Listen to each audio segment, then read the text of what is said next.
do the Vikings win? What are your initial thoughts? Initially, do you think the Vikings win? I'm going to stick with the pick that I made originally. I mean, I'll stand by that pick. I think there will be some times later on this season where I'm like, yeah, back in July or August or whatever when I made those picks, I didn't know what I know now. Yep. But I still think the Vikings are just a stronger team, and I think they're a better coached team.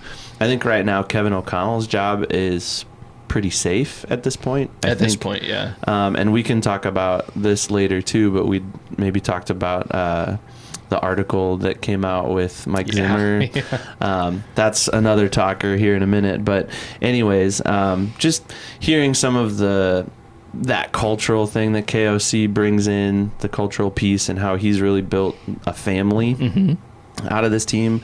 And on the flip side, you have Brian Daboll, who's probably on the hot seat. You could argue, yeah. I think going into this season, if he doesn't find success, he could be out of a job in January, February. Could be. So he's really got to make something out of Daniel Jones. He's got to figure that out and get that going. And I don't think that was a good save, by the way. Nice. A terrible pour. I have, sorry, for those that are only listening, I'm pouring my second beer. And yes, I've been pretty cocky and confident in my pours in the last handful of weeks. I just had one that was legitimately too hard of a pour, and I had to save the foam. I had to jump in and try to drink some of the foam. We do have paper towels. We do, but hey, thank you for the compliment and the good save, but it's all because I had a terrible pour. So. It's okay. We'll focus on the positives, just like KOC does.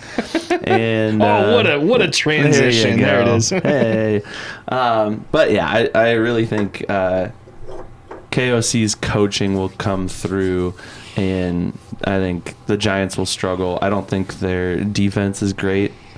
And honestly, I don't know that they have a whole lot going on offense. Mm-hmm.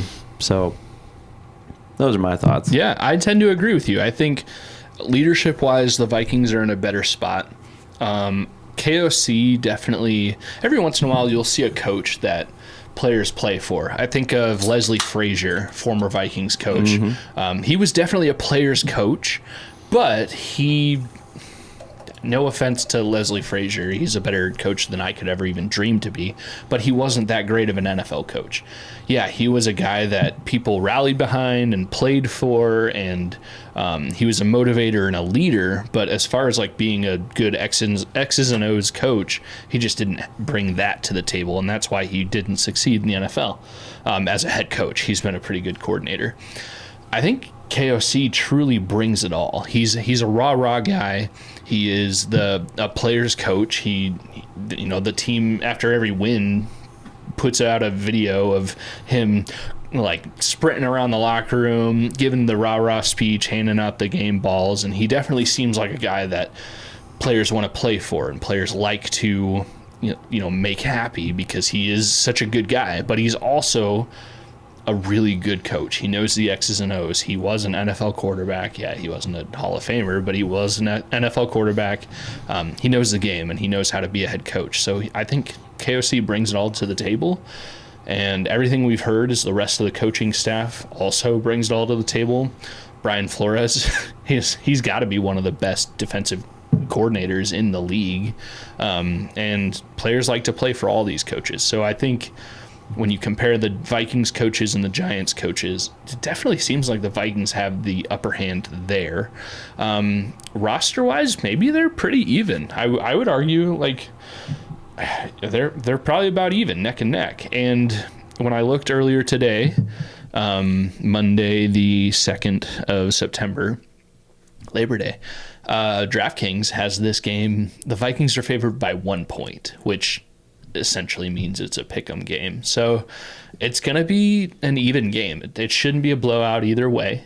And it's not one that even Vegas is confident in saying, yeah, this one's the favorite. This one, it'll be a close game. Yeah, it'll be interesting to see what happens. I'd like to think that it's more than a 1 point game. Yeah, theoretically it won't be, but I think we both are going to stick by our picks, saying that the Vikings are going to win. Yes, it's in New York or New Jersey where the Giants play, but I don't know. I have more confidence in the coaching staff for the Vikings. to be that edge to win the game. Yeah. We got a kicker now, too, who can make kicks. Yeah, and he's not wearing 46 anymore. Did you see that? No, I didn't see that. Today, the Vikings announced a bunch of jersey number changes. Stephon Gilmore, he's wearing number 2 now. Brian Asamoah, he's wearing number 6. He was number 2. And Will Reichard, he switched from 46 to 16, which was available because Jaron Hall got cut. Yeah, didn't come back. That's a better number for him to wear. What was his college number? I don't remember. Know. We could probably look it up. I feel like it was probably something closer to 16 than 46. Although college kickers frequently they'll wear like 99 or something like that. It looks like he was 16. Was it? Oh, okay. Mm-hmm. All right. I know Twitter seemed to be pretty excited when when Reichard switched his number to 16 for the Vikings. So, yeah, it seems like a better number for 15, a kicker. 15 in Alabama? Okay. Well, and if you compare it to... No, 16. No, I don't interesting. know. I'm getting mixed signals. Maybe he was there for a while. Maybe he switched numbers around a couple of times. But John Parker Romo, the former Vikings kicker that got beat out by Will Reichard, he was wearing 96 for the Vikings. And that's, Brian Robinson, that's... Yep. Yeah, that's a defensive lineman number, so... It's definitely weird to see a kicker in anything over like 20. Yeah. Oh, yeah. Even 20 would be a weird, but yeah, I would have been okay with a 46 for a Vikings kicker. Maybe that's a hot take. I don't know, but yeah.